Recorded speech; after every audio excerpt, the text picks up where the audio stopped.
Students who have just finished their final exams. First, you have some time to look at questions 1 to 5.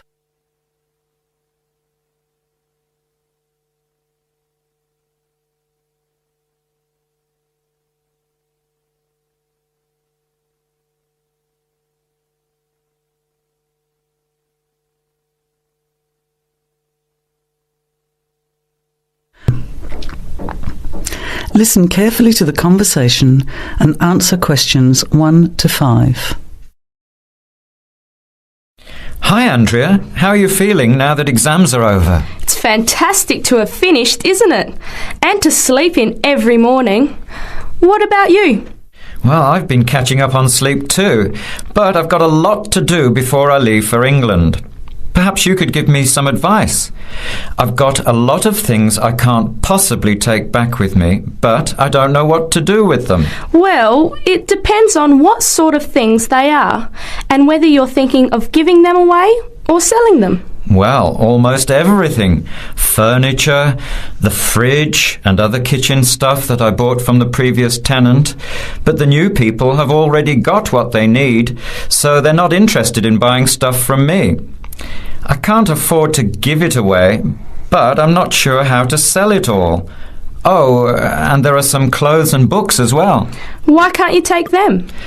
The books are really heavy. It's so expensive if you exceed the airline baggage allowance. And the clothes just won't all fit in my suitcase. It's amazing how much stuff I've accumulated since I've been here. Anyway, I don't think I'll need as many summer clothes in England as I have here in Australia. I see. Well, there are several alternatives. First of all, you could put up notices around the university about the books. You know, on the notice boards in the Student Union building and in the economics department. Anywhere second and third year students will see them. People are always keen to buy cheap textbooks. OK, what should I say on the notices? Just put the titles, authors and price you want, your name of course, and maybe put your phone number on those little tear-off tags. That's a good idea. And what about the furniture?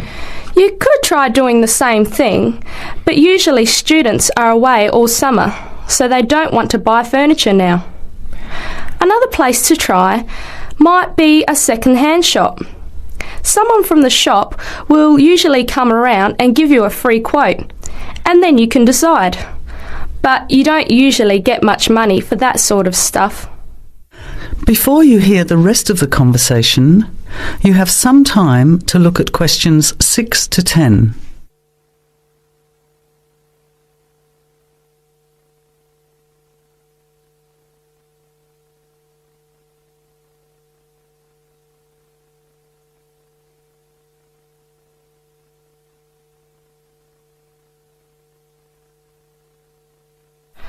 Another alternative is to put an advertisement in the Trading Post.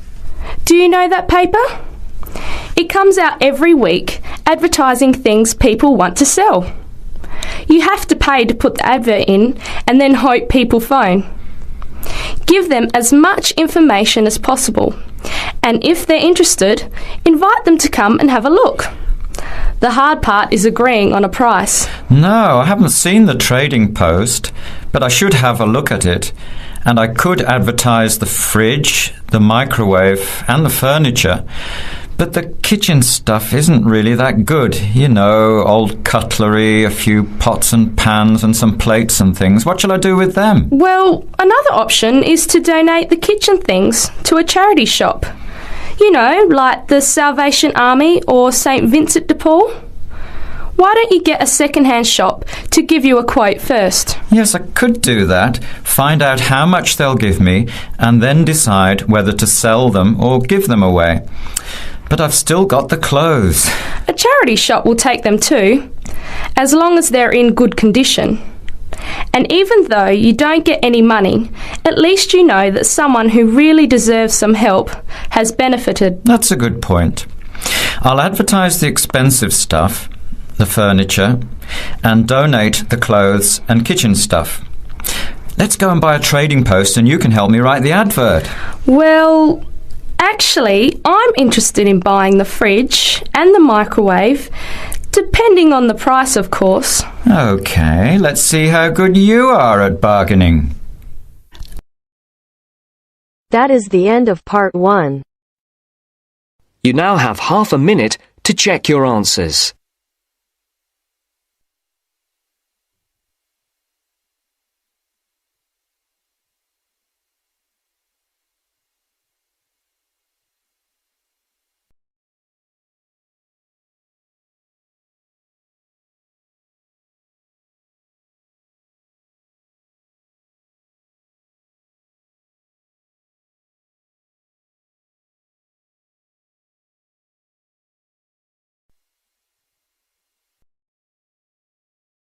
Now turns to part 2. Part 2. You have just arrived at the student hostel where you will live during the term. The manager is explaining the rules and another student is asking questions.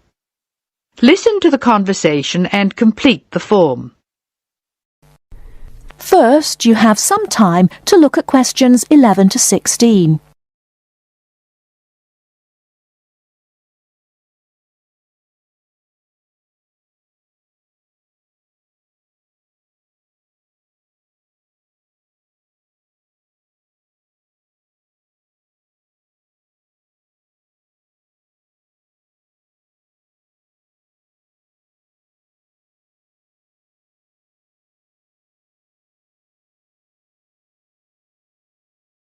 Now, listen carefully and answer questions 11 to 16.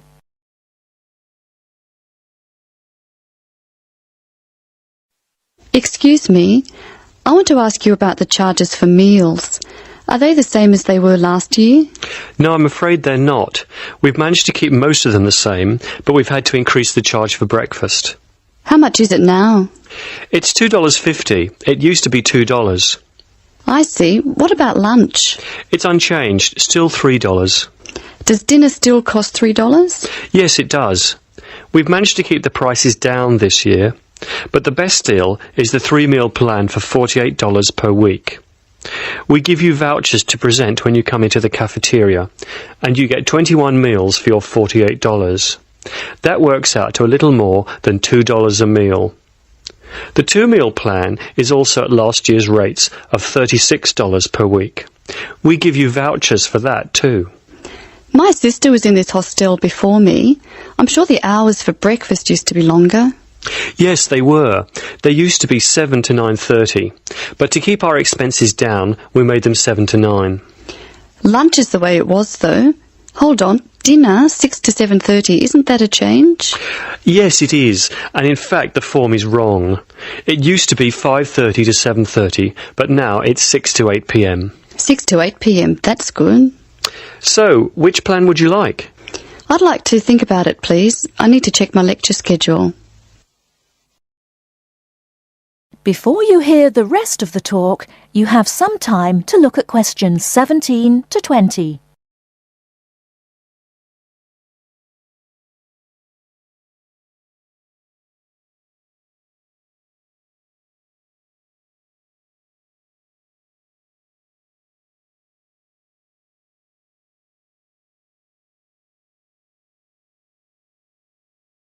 Now listen and answer questions 17 to 20. Can you tell me how to get to my room, please? Of course. You're in the new wing, which is very freshly painted and pleasant. But I'm afraid you're going to have to go to a couple of other offices before you can have the key. You're in the admissions office now. Leave this office and turn right and go to the end of the hall. The last office is the fees office, where you can pay the balance of your room deposit. They'll give you a receipt. OK. After you've been to the fees office, come back past admissions. You'll see a very large room at the northwestern corner of the building. You can't miss it. That's the student lounge, and if you go in there, you can meet some of the other students and see who'll have a room near you. That's good. Can I get a cup of coffee there? Yes, there's a vending machine in the corner. Then go to the key room, which is opposite the lift and next to the library. Show them your receipt, and you can pick up your key there. My luggage was sent on ahead. Do you know where I should collect it? The box room is next to the women's toilet. You'll have to get the key from the key room. Thank you. That is the end of part 2. You now have half a minute to check your answers.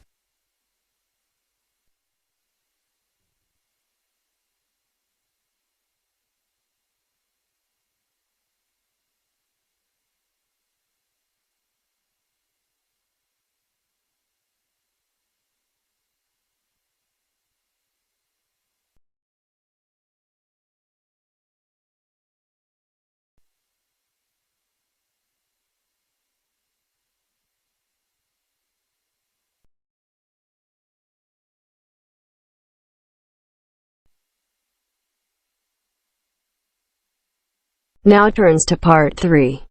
Part 3. You will hear a conversation between two people who are about to share a project at work. First, you have some time to look at questions 21 to 25.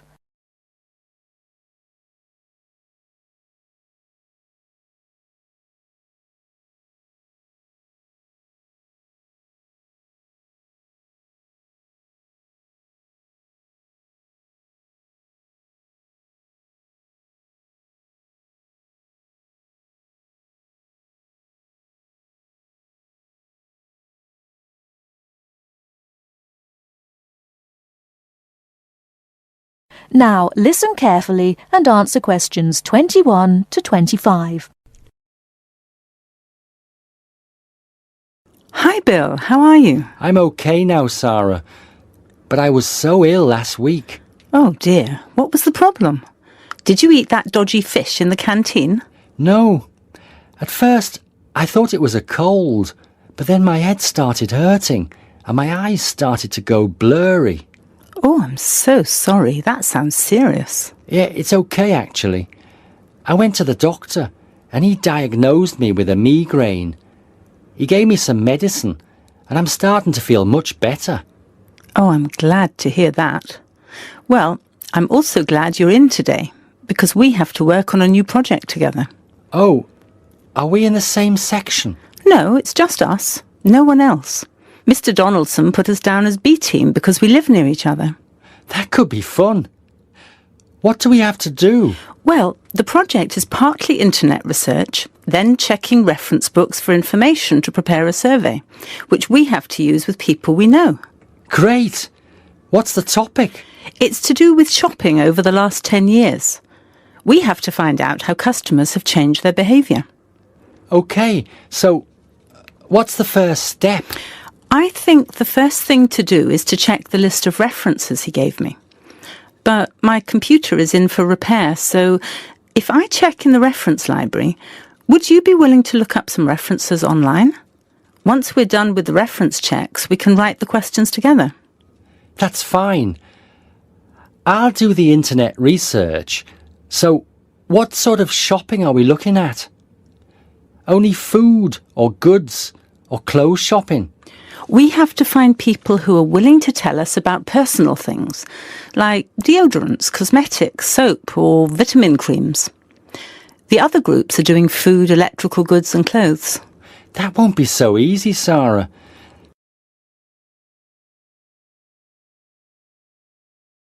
Before you hear the rest of the talk, you have some time to look at questions 26 to 30.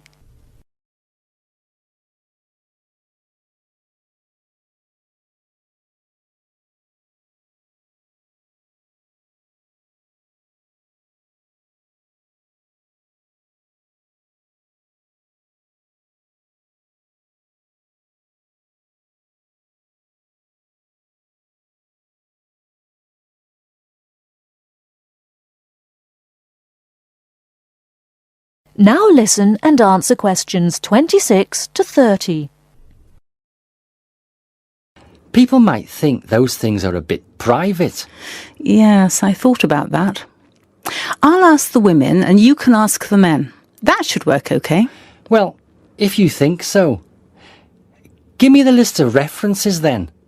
Sorry, I left them in my other bag at Joseph's house. I'll get them for you tomorrow. OK.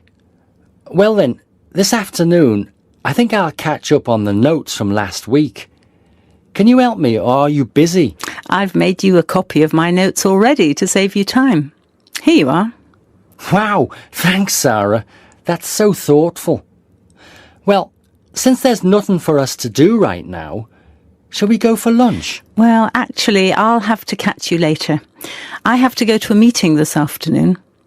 Can I phone you tonight to arrange when to meet? No, sorry. I have a date. Can we meet in the laboratory for the first class tomorrow? I'm not sure because I have to go to the library to collect some books. What about meeting there at lunchtime? Do you mean in the lab? Yes. OK. See you in the laboratory tomorrow at noon then. Sounds like we have a lot of work to do. That is the end of part 3. You now have half a minute to check your answers.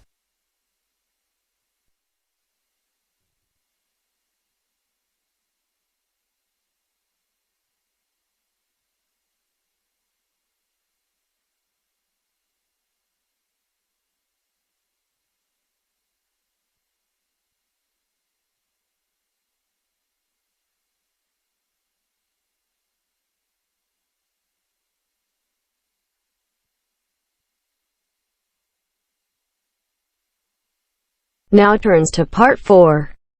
Part 4. You will hear a lecture about geotourism. First, you have some time to look at questions 31 to 40.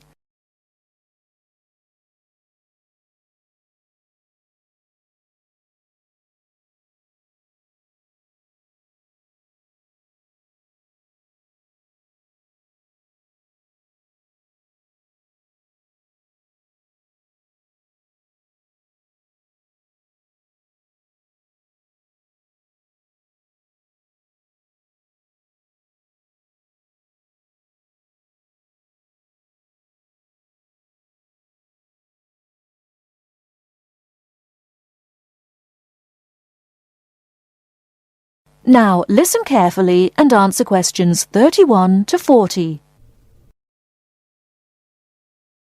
Now, I'd like to move on to talk about something called geotourism. Geotourism is very basically leveraging the benefits of tourism for local communities. I would just like to give you a couple of statistics which are very illustrative of the current situation with regard to young travellers and international tourism. Firstly, tourism has an impact on more people worldwide than any other industry. Indeed, it has an impact on 1 in every 2 people, either directly or indirectly. The second statistic is that in global tourism, there is a 97% economic leakage. This means that if you spend £100 on going on holiday, normally only £3 of that money will actually reach the people who are giving you the services and the accommodation, for example, in the destination. If you put these two figures together, you can understand why some of the regions of the world which have very high levels of tourism still have very high levels of poverty and huge developmental challenges. These countries have this massive industry demanding a huge number of services, but they are not seeing a fair reward for these services. Geotourism is about changing this.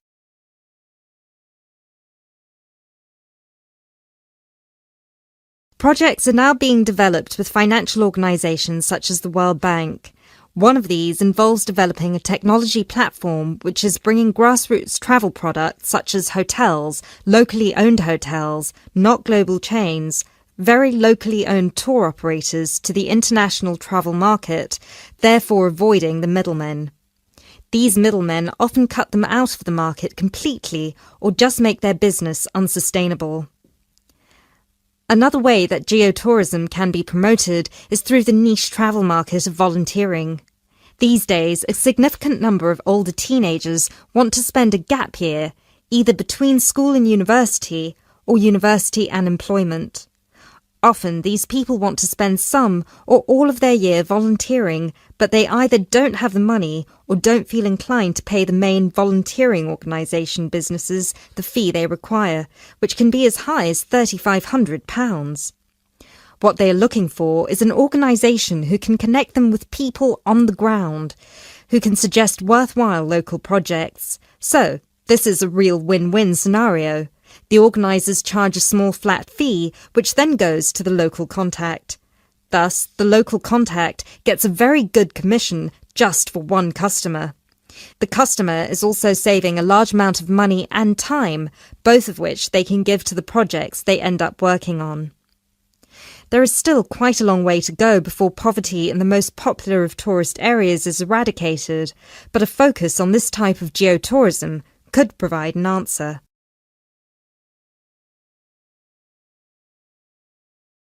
That is the end of part 4. You now have half a minute to check your answers.